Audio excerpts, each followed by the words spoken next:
Hello friends, स्वागत है आपका अपने यूट्यूब चैनल श्रेष्ठ गुरुकुल पर। तो आज हम देखेंगे नंबर सिस्टम की कुछ संख्याओं के बारे में और इसके अलावा हम कुछ गणना प्रणालियों के बारे में बात करेंगे, कैलकुलेशन सिस्टम जिसे कहते हैं। तो आइए देखते हैं कुछ संख्याएं के बारे में, जिन कौन कौन सी संख्याएं हैं जो आज हमें देखनी है। तो पहली संख्या है आज की पूर्ण संख्या,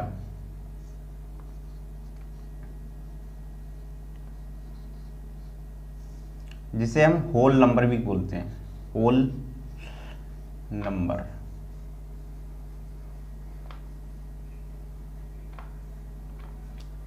तो पिछली कक्षा में हमने पढ़ा था कि नेचुरल नंबर के बारे में पढ़ा था।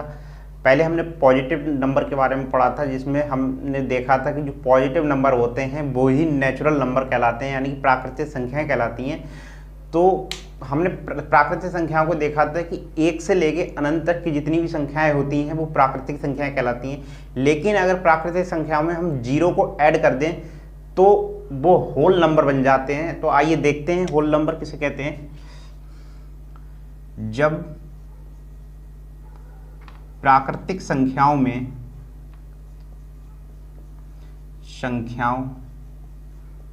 जिसको हम ब्रैकेट में लिख देते हैं, एक से लेके अनंत तक की जितनी भी संख्याएं होती हैं वो प्राकृतिक संख्या। जब प्राकृतिक संख्याओं में जीरो को शामिल कर लिया जाता है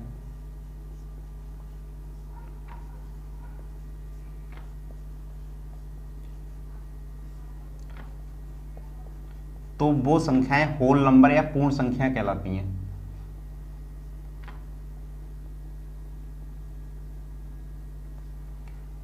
होल नंबर कहलाती हैं।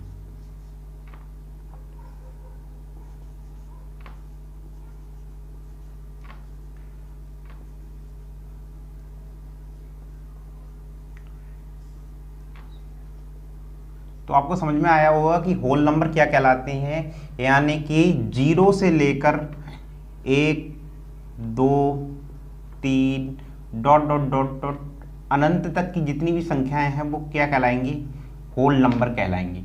हमने प्राकृतिक संख्याओं के बारे में पढ़ा था कि एक से लेकर अनंत तक की जितनी भी संख्याएं होती हैं वो प्राकृतिक संख्याएं होती हैं। लेकिन पूर्ण संख्या में जीरो को भी शामिल कर लिया जाता है, यानी कि जीरो से लेकर अनंत तक की जितनी भी संख्याएं होती हैं वो कौन सी संख्याएं होती हैं, पूर्ण संख्याएं होती हैं। हमने पिछली कक्षा में पढ़ा था कि जीरो ना तो एक पॉजिटिव इंटीजर होता है ना ही नेगेटिव इंटीजर होता है। जीरो एक अलग से एक इंटीजर होता है। तब जीरो को हम जब ऐड कर लेते हैं तो वो क्या बन जाती हैं, पूर्ण संख्याएं बन जाती हैं। तो उम्मीद आपको समझ में आया होगा कि होल नंबर क्या होता है। तो आगे बढ़ते हैं नेक्स्ट संख्या की ओर। अगली संख्या है पूर्ण वर्ग संख्या। वर्ग संख्या जिसे हम परफेक्ट स्क्वायर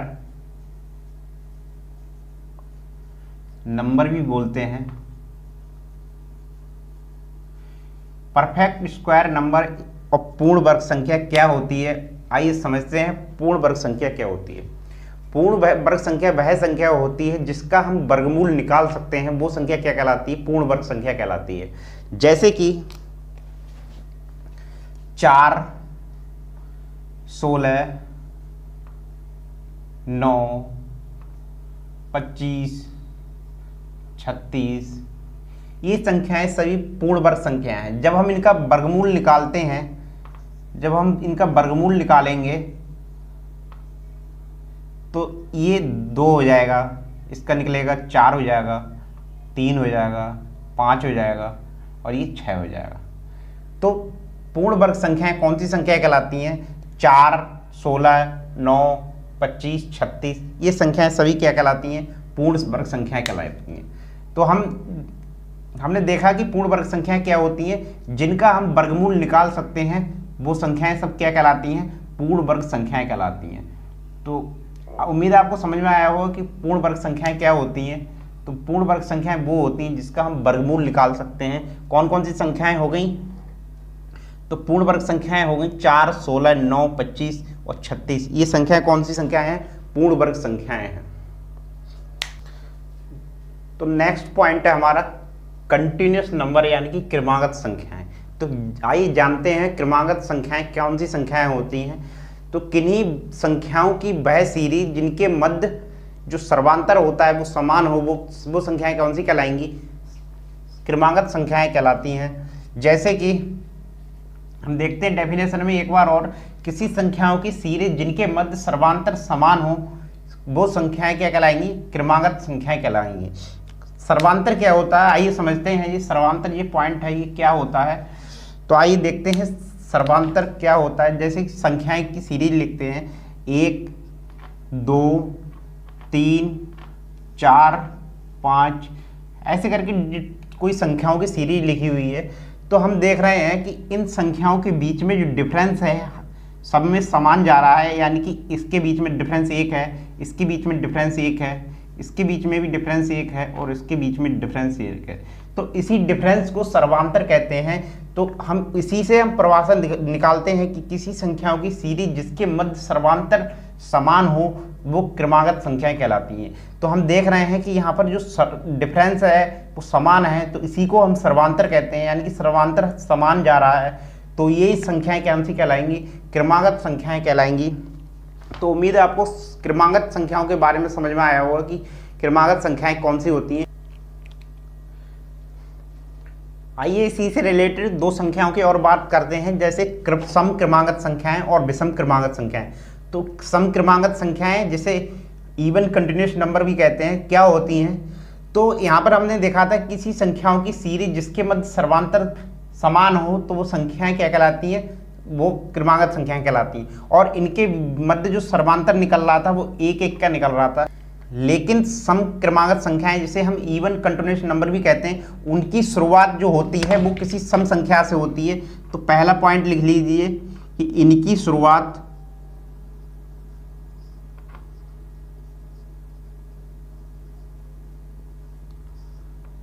किसी सम संख्या से होगी, सम संख्या से होगी। और दूसरा पॉइंट है इनके बीच, संख्याओं के बीच जो सर्वांतर होगा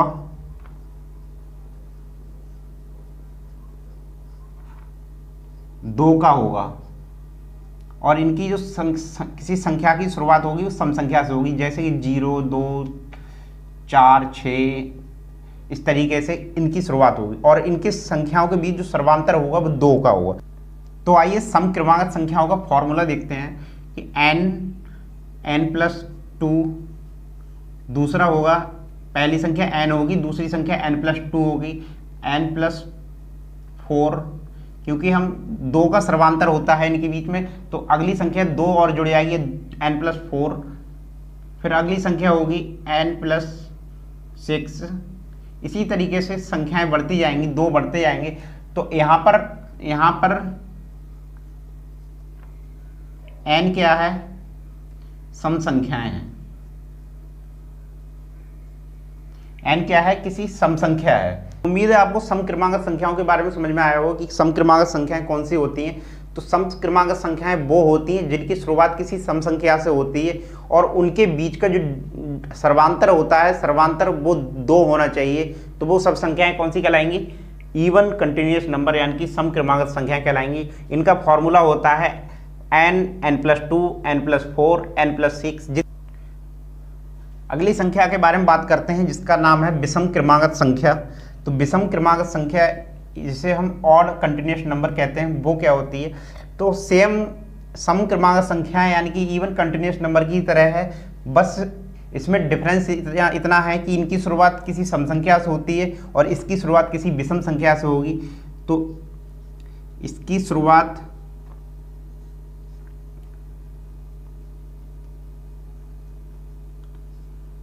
किसी विषम नंबर से होती है, संख्या से होती है, जैसे कि 1 3 5 7 9 इस तरीके से किसी भी संख्या से शुरुआत हो सकती है और इनके बीच सर्वांतर सेम रहता है, यानी कि 2 ही रहता है।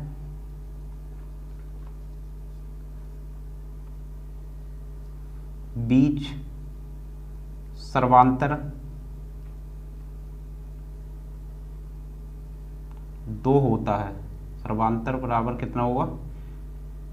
2।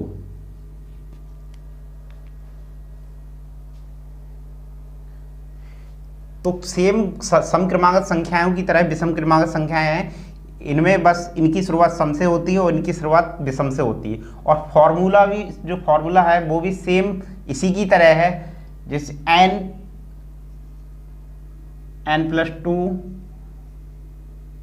n+4, n+6, जैसी ऐसी संख्याएं पूछी जाती हैं, जितने अगर 4 अंकों की पूछी है तो यहाँ तक लिखा जाएगा, 5 अंकों की पूछी है तो 2 और जोड़ देंगे, n+8 हो जाएगा इसी तरीके। और यहाँ n बराबर क्या है? विषम संख्याएं।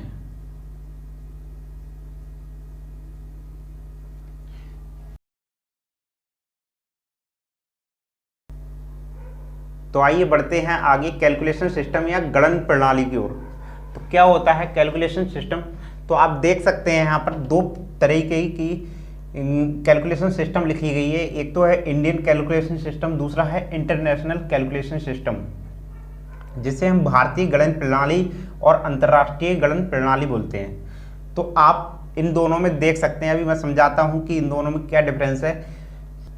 तो सबसे पहले आप इसमें एक चीज़ याद रखिए, जो भारतीय गणन प्रणाली यानी कि इंडियन कैलकुलेशन सिस्टम है, इसे हिंदू, अरबी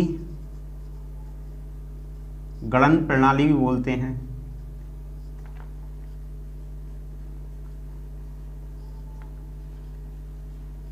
कहते हैं। और जो अंतर्राष्ट्रीय गणन प्रणाली है यानी कि इंटरनेशनल कैलकुलेशन सिस्टम, इसको बोलते हैं हम ब्रिटिश प्रणाली, ब्रिटिश गणन प्रणाली।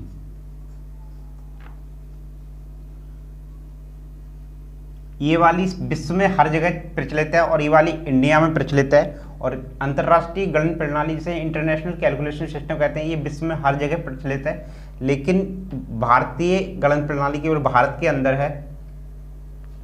तो इन दोनों में डिफरेंस क्या है, तो आइए समझते हैं। तो आप देख सकते हैं कि भारतीय गणन प्रणाली में सबसे पहले जो यूनिट आती है वो इकाई की आती है, और इकाई के अंतर इकाइयाँ आती हैं आवर्त में। आप देख सकते हैं पहला इकाइयाँ हैं, हजार है, लाख है, करोड़ है। तो इकाइयों के अंदर पहली जो यूनिट आती है इकाई की आती है, फिर उससे एक स्टेप आगे बढ़ते हैं तो दाई की यूनिट आती है, फिर उससे ऊपर एक बढ़ते हैं तो सैकड़े की यूनिट आती है।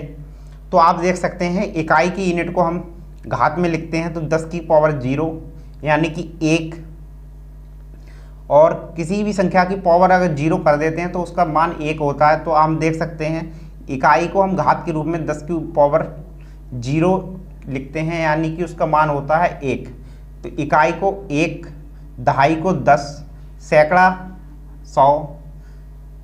उससे आगे बढ़ते हैं, इकाई में से एक ऊपर आवर्त में हजार आ जाता है। हजार में देखते हैं 1000, 10,000। तो 1000 को हम लिखते हैं 10 की पावर 3 यानी कि 1000, 1 और 3 0। उससे ऊपर बढ़ते हैं 10,000, 10 की 1000 को लिखते हैं 10 की पावर 4 यानी कि 1 और 4 0। और उससे ऊपर बढ़ते हैं जब आवर्त में, तो अगला आवर्त आता है लाख। तो लाख में 10 लाख होता है 10 की पावर 5 यानी कि 1 और 5 0। उससे आगे बढ़ते हैं तो 10 लाख आता है, तो 10 लाख में 10 की पावर 6 यानी कि 1 और 6 0। उससे ऊपर बढ़ते हैं तो अगला आवर्त आता है करोड़। करोड़ को हम देख रहे हैं तो करोड़ को 10 की पावर 7 लिखते हैं, तो 1 और 7 0 उसके पीछे, तो उस तरीके करोड़ लिखते हैं। और उससे आगे जब एक स्टेप बढ़ते हैं तो 10 करोड़ आता है 10 की पावर 8, तो 1 और 8 0। तो ये थी गणन प्रणाली, इंडियन कैलकुलेशन सिस्टम।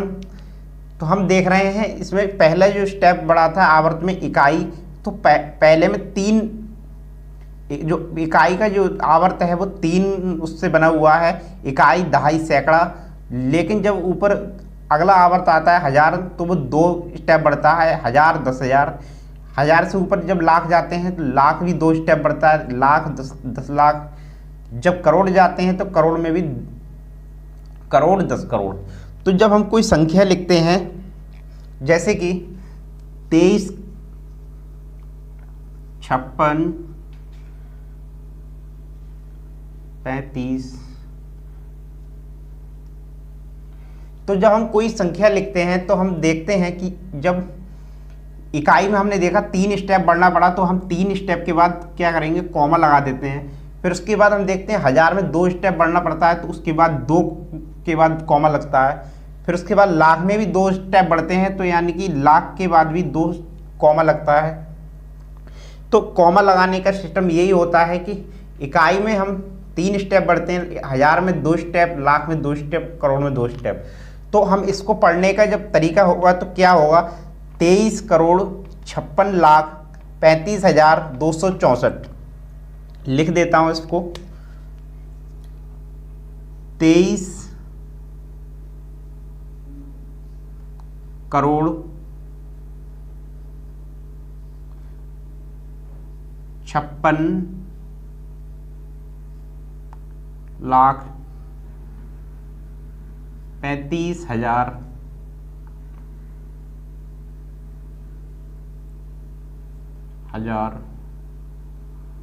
264।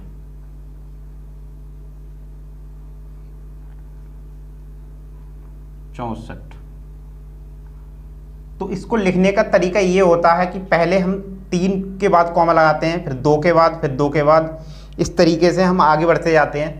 तो इसको हम पढ़ेंगे 23,56,35,264।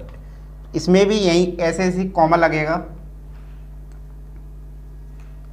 अगला जो सिस्टम है अंतर्राष्ट्रीय गणन प्रणाली, जिसे हम इंटरनेशनल कैलकुलेशन सिस्टम कहते हैं। तो आइए देखते हैं अंतर्राष्ट्रीय गणन प्रणाली यानी कि इंटरनेशनल कैलकुलेशन सिस्टम में क्या अंतर है इंडियन कैलकुलेशन सिस्टम से।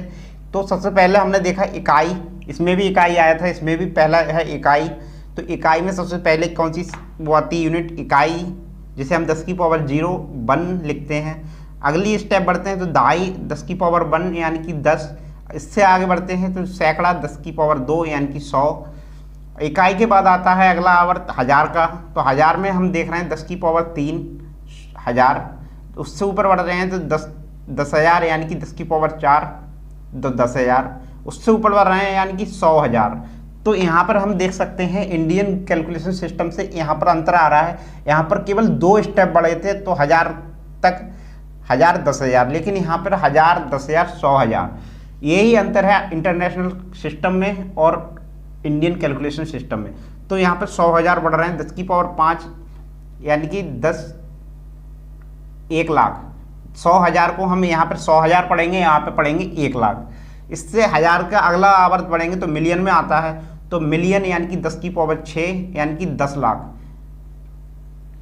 इससे ऊपर बढ़ेंगे यानी 10 मिलियन 10 की पावर 7। तो इंडियन कैलकुलेशन सिस्टम में इसे क्या बोलते हैं, करोड़। इसमें बोलते हैं 10 मिलियन। और उससे ऊपर बढ़ेंगे तो 100 मिलियन यानी कि 10 की पावर 8। और इंडियन कैलकुलेशन सिस्टम में इसे बोलते हैं 10 करोड़। तो आप देख सकते हैं कि इंडियन कैलकुलेशन सिस्टम और इंटरनेशनल कैलकुलेशन सिस्टम में क्या अंतर है। तो हम देख सकते हैं कि यहाँ पर इकाई 3 अंक का ये स्टेप बढ़ा है। उससे ऊपर 1000 का भी 3 अंक का स्टेप बढ़ा है। फिर उससे ऊपर भी 3 अंक का स्टेप बढ़ा है। तो जब हम इसको संख्या के रूप में लिखते हैं तो कैसे लिखेंगे, इसी संख्या को हम लिखते हैं 23, 56, 35, 264। तो हम यहाँ पर क्या देखा था कि 3 पहला स्टेप हम 3 के बाद बढ़े तो 3, और यहाँ भी 3 के बाद है तो 3 के बाद कॉमा लगा देंगे।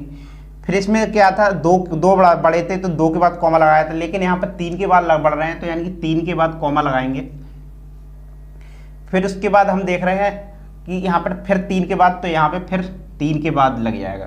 तो आप देख सकते हैं जब हमने यहाँ पे देखा था तो सबसे पहले यहाँ 2 स्टेप बढ़े थे तो हमने पूरे 2 स्टेप उठाया था, 23 पूरा उठाया था, 23 करोड़।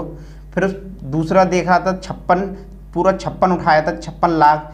फिर 264 यानी कि पूरा 264 उठाया था। इसी तरीके से यहाँ पर क्या करेंगे, जब इस हिंदी में शब्दों में लिखेंगे तो कैसे लिखेंगे, 235 मिलियन लिखेंगे, 235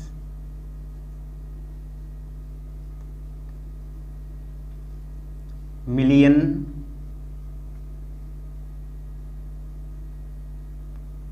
क्योंकि 3 के बाद कॉमा है इसलिए पूरा 3 का जोड़ा उठाएंगे, 235 मिलियन कॉमा लगाएंगे, 635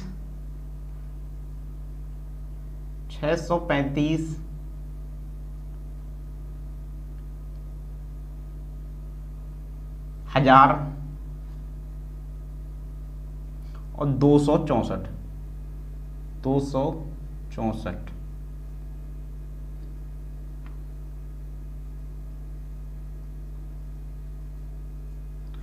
तो उम्मीद है आपको संख्याओं को लिखने का तरीका मालूम पड़ गया होगा कि अंतर्राष्ट्रीय जो कैलकुलेशन सिस्टम है उसे संख्याओं को किस तरीके से लिखा जाता है और इंडियन कैलकुलेशन सिस्टम है उसमें कैसे लिखा जाता है। तो इंडियन कैलकुलेशन सिस्टम में सबसे पहले 3 के बाद कॉमा लगता है, फिर उसके बाद 2 के बाद कॉमा लगता है, फिर 2 के बाद, इस तरीके से बढ़ता चला जाता है। इसमें 3 के जोड़े पे लगता है तो पूरे 3 के जोड़ा उठाया जाता है और शब्दों में लिखा जाता है। तो उम्मीद है आपको इंडियन कैलकुलेशन सिस्टम और इंटरनेशनल कैलकुलेशन सिस्टम में अंतर समझ में आया होगा और उसमें आप संख्याओं को लिखना सीख गए होंगे। तो हम कोई संख्या लेते हैं जैसे कि 3 4 7 3 7 5 6 7 5। तो हम इसको इंडियन कैलकुलेशन सिस्टम में लिखने की कोशिश करते हैं। तो इंडियन कैलकुलेशन सिस्टम क्या कहता है कि पहले 3 के बाद कॉमा लगाओ, फिर उसके बाद 2 के बाद कॉमा लगाते जाओ। तो पहली जो संख्या होती है उसे हम इकाई कहते हैं, इकाई, दहाई, सैकड़ा, हजार, 10,000, लाख, 10 लाख, करोड़।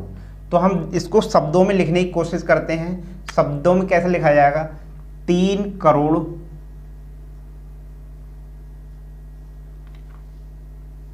3 को हम हिंदी में ही लिखते हैं, 3 करोड़ 43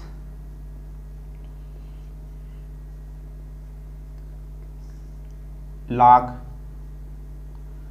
75,000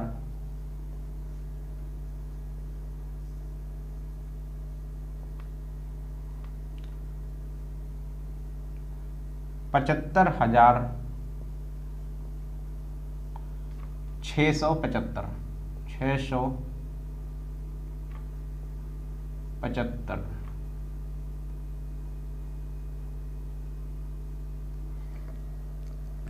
तो हम इसको लिखते हैं 3 करोड़ 43 लाख 75,675।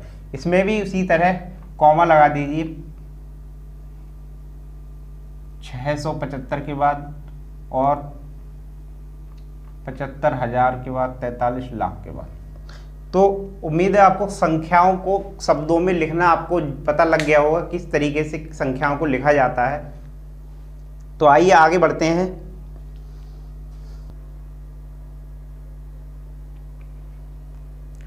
तो आइए बढ़ते हैं अगले टॉपिक की ओर जिसका नाम है अंकों के मान, जिसे 2 पार्ट में डिवाइड करते हैं, जातीय मान और स्थानीय मान। तो क्या होते हैं जातीय मान और स्थानीय मान। तो पहले देखते हैं जातीय मान को। किसी भी संख्या का जातीय मान वो मान होता है जो कभी नहीं बदलता है, यानी कि कितनी भी बड़ी संख्या लिख दें और कितनी भी चेंज करके लिख दें तो उसका जातीय मान कभी भी नहीं बदलेगा। यानी कि 354 जैसे हमने कोई संख्या ली तो 354 में हमने पूछा कि 3 का जातीय मान क्या होगा, तो 3 का जातीय मान हमेशा 3 होगा। 3,354 ले लें तो इसमें 5 का जातीय मान 5 होगा, 3 का जातीय मान 3 होगा।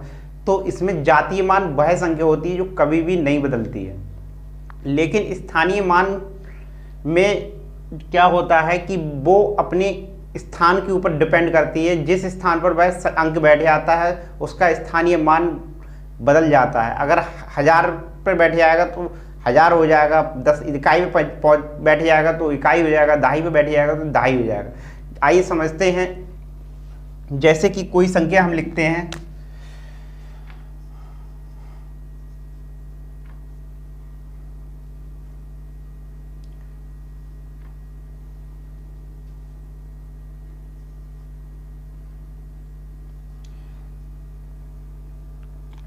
56,432 कोई संख्या लिखी हुई है 56432, तो हमें ये तो मालूम ही होगा कि इकाई का अंक है, ये इकाई है, दहाई है, इकाई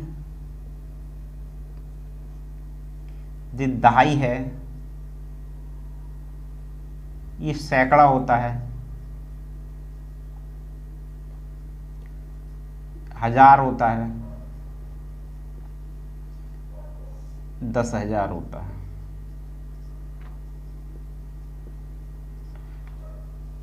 तो इकाई के स्थान पर हम 1 लिखते हैं, दहाई को हम 10 बोलते हैं, सैकड़ा को 1000 बोलते हैं, और सैकड़ा को 100 बोलते हैं, और 1000 को 1000, 10,000 को 10,000। इनका जो वैल्यू होती है वो इस तरीके से लिखी जाती है।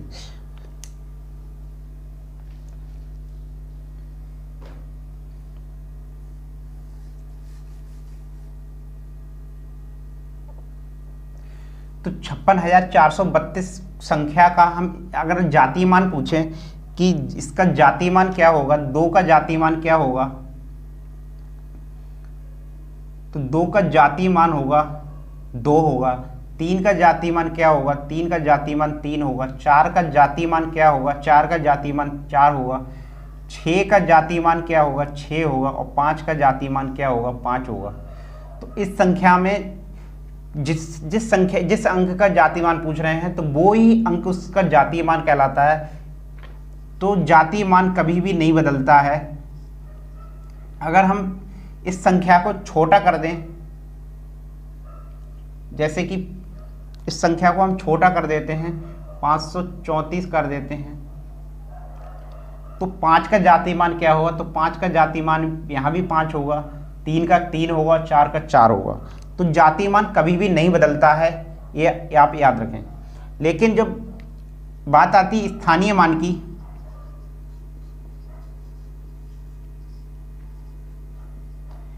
तो स्थानीय मान अपने स्थान पर डिपेंड करता है। जैसे कि यही वाली संख्या लेते हैं 5, 6, 4, 3, 2। अगर हमसे पूछा जाए कि 6 का स्थानीय मान क्या होगा, तो हम देख रहे हैं इकाई, दहाई, सैकड़ा, हजार। तो हमने देखा था हजार में क्या लिखा होता है, तो जिस संख्या का स्थानीय मान निकालना है तो उसके नीचे क्या लिखेंगे, 6 गुणा 1000, यानी कि इसका स्थानीय मान आएगा 6000। इकाई, दहाई, सैकड़ा, हजार, तो 1000 से मल्टीप्लाई कर देंगे, जो अंक लेंगे, जिस अंक का पूछा जाएगा वो अंक गुणा उसका स्थानीय मान, यानी कि 1000। 5 का पूछा जाएगा तो वो अंक लिखेंगे गुणा उसका स्थानीय मान लिख देंगे। इकाई, दहाई, सैकड़ा, हजार, 10,000, तो 10,000 से हम गुणा कर देंगे, तो इसका आ जाएगा 50,000। तो इसका स्थानीय मान 50,000। 4 का पूछेंगे तो 4 का आ जाएगा 4 गुणा इकाई, दहाई, सैकड़ा, यानी कि 100। इसका स्थानीय मान आ जाएगा 400। तो स्थानीय मान हमेशा बदलता रहता है। अगर हम इस वाली संख्या को छोटा करके ये वाली संख्या लेते हैं, अगली संख्या लेते हैं 534। अगर हम यहाँ पे पूछें कि 5 का स्थानीय मान क्या होगा, तो 5 का स्थानीय मान होगा 5 गुणा इसका स्थानीय मान इसका प्लेस वैल्यू देखते हैं, इकाई, दहाई, सैकड़ा, यानी कि इकाई, दहाई, सैकड़ा, यानी कि 100 से गुणा कर देते हैं, यानी 500। तो हमें देख रहे हैं कि इस वाली संख्या में 5 का जो स्थानीय मान आया है 50,000 आया है, लेकिन ये इसमें 500 आया है। क्यों आया है, वो उस संख्या का जिस स्थान पर बैठ जाता है वो उस स्थान पर उसका स्थानीय मान बदल जाता है। ये 5 यहाँ पर इकाई, दहाई, सैकड़ा, हजार, 10,000, 10,000 की वैल्यू पर बैठा हुआ है, तो इसलिए इसका मान 50,000 आया है। यहाँ पे ये सैकड़े की वैल्यू पर बैठा हुआ है, यानी कि इसका स्थानीय मान क्या आया है, 500 आया है।